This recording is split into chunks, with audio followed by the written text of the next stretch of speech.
All right, so it looks like we have some breaking news here. So it does appear Kamala Harris is surging even further in the state of Florida. Now, there's been a lot going on. We've been publishing some videos lately actually about the state of Florida because what we know is during the debate, Donald Trump ended up lying massively about the, temporary protected status Haitians who are in Springfield, Ohio, saying that they're eating the pets and eating the cats and dogs and just complete insanity, complete crazy stuff. And so we're talking about how, hey, there's like 500 something thousand, Haitians in the state of Florida. Could that be something that has impact? Again, even if they vote mostly Democrat, turnout itself will increase the proportion of turnout. It'll increase the proportion of the electorate that votes for you, so it'll help you. That's kind of one thing we've been talking about recently. But Florida appears to have hit a new low for Donald Trump in terms of a lead, and conversely, in the best situation for Kamala Harris she so far has seen in this race. So this is the lowest lead that we've seen for Donald Trump up until this point. So this is really breaking news. So this new Bullfinch poll came out. Now they're not rated, so I typically don't take much stock into not rated pollsters. Bullfinch also will seem to have some good numbers for Kamala Harris, but they did also show a contraction to like +5 nationally compared to the prior +7 that they had prior to that.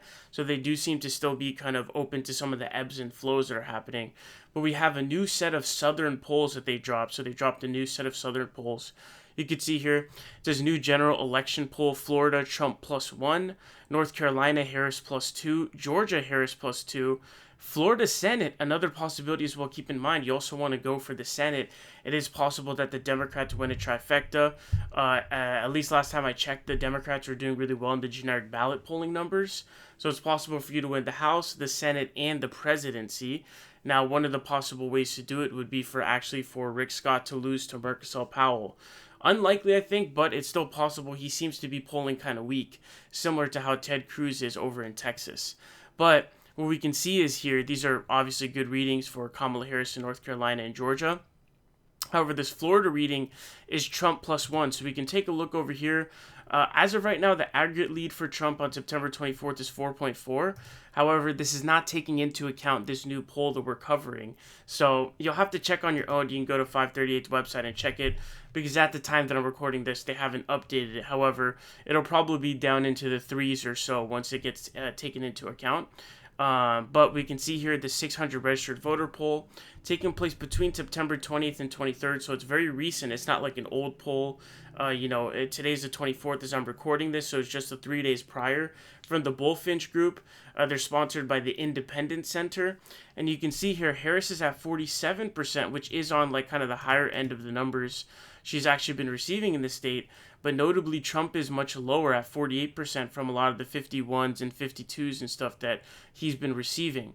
So the polls kind of are a little bit all over the place for the state. We can see the Bullfinch poll, Trump +1, the Redfield poll +5. But notably, what's interesting about a lot of these polls is what's probably going to end up happening is in some of the states where we had like this major overperformance for Donald Trump, states like Texas and Florida had a lot of that, a really big number of that. In fact, if we take a look back at the 2020 numbers, we could see that Donald Trump is only predicted to get 46.6% according to the aggregate numbers. In the actual election results, we can see that he ends up getting 51.2. So unfathomable, almost a 5-point overperformance, which is legitimately almost unfathomable. It's like 4.5 points. So they ended up missing a lot of the numbers. But what you can see is a lot of the polls have already adjusted their sample sizes, so their sample sizes will be more in favor of Republicans than they were in the past. So if there's actually a chance that Trump ends up either having like little to no overperformance, or in some areas it's possible he has underperformance because they're actually overcompensating for those sample sizes. So what I think is possible is you could have kind of like a trifecta for Kamala Harris in terms of overperformance. She has a lot of overperformance potential because of the groups that she's doing really well with, and black people and young people, etc. She also has this ability where in those Sunbelt states where they make up larger proportions, it'll be an even stronger amount. And then the third thing is going to be this Donald Trump situation where you have a lot of the polls are now making their sample size more heavily lean R, and so they're naturally going to have better Republican numbers. But it's not necessarily the case that it's going to happen. So in my humble opinion, the way the overperformance for Donald Trump works is it's not that you always tack on 2 or 3 points to his numbers. No, I think it's sort of a piecewise function or sort of a conditional statement depending upon the range that he's in. So I think Trump is going to get somewhere between 49 and 51 in the state of Florida. So the good news is, for these polls where it's 50 to 45, for example, you might think, man, that's horrible for Kamala Harris. She's down 5. But in reality, when she's down 45 to 50, what is probably happening is she's either missing her support, or even to this day, she's still kind of an unknown quantity at this point. This is not or, this is true. So some people are still moving in her direction, and so there still is more ground to be gained. A lot of people still not paying attention to politics yet. The election is still kind of going kind of slowly. So what's going to happen is probably a combination of they're probably missing a lot of Kamala Harris supporters because they're minorities and women, etc.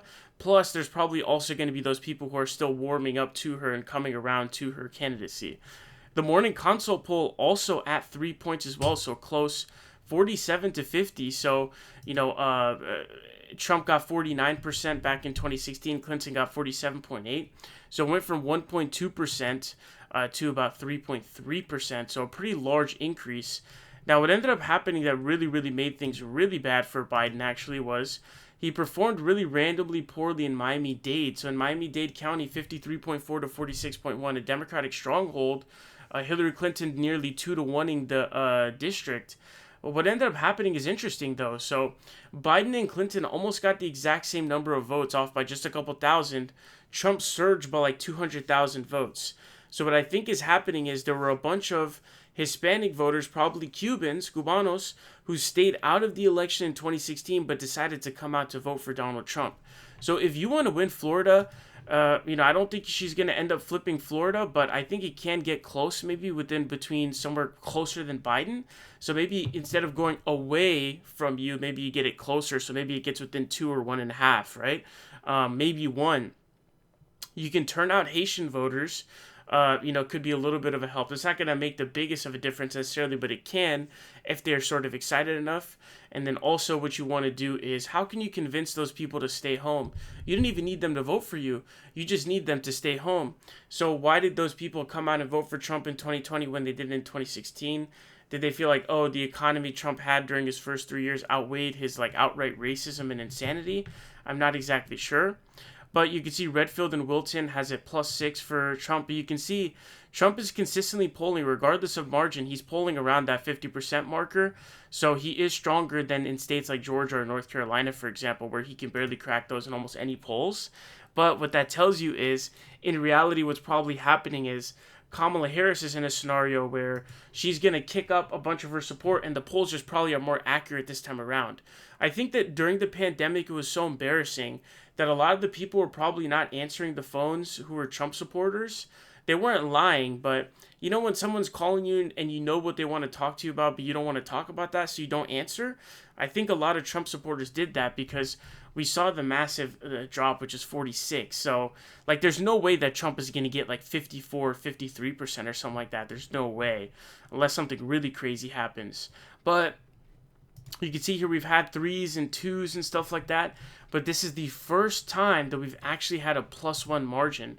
So if we go into the top lines here, we can look at the Florida favorability numbers as well. So in Florida, they have Kamala Harris's net favorable at a 0, which is 49.49. So she's almost net favorable. The margin is 0. Trump, they have it a slight unfavorability, which is 49 to 50 in favor of the unfavorable in the state of Florida. So we also have this story as well. It says Florida Georgia Teamsters break with national leadership by endorsing Harris-Walz ticket.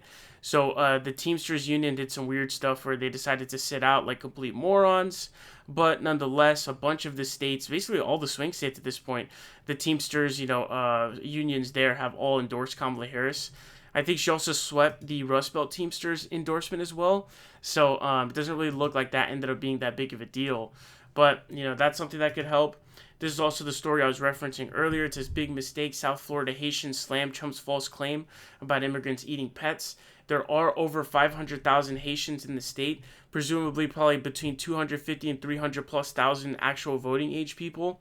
And even though they do probably vote mostly Democrat, you can always increase turnout. What we saw was in the Cook Political website, if you simply turned the turnout marker up from 66 to 72 for African American voters, Biden wins in North Carolina in 2020.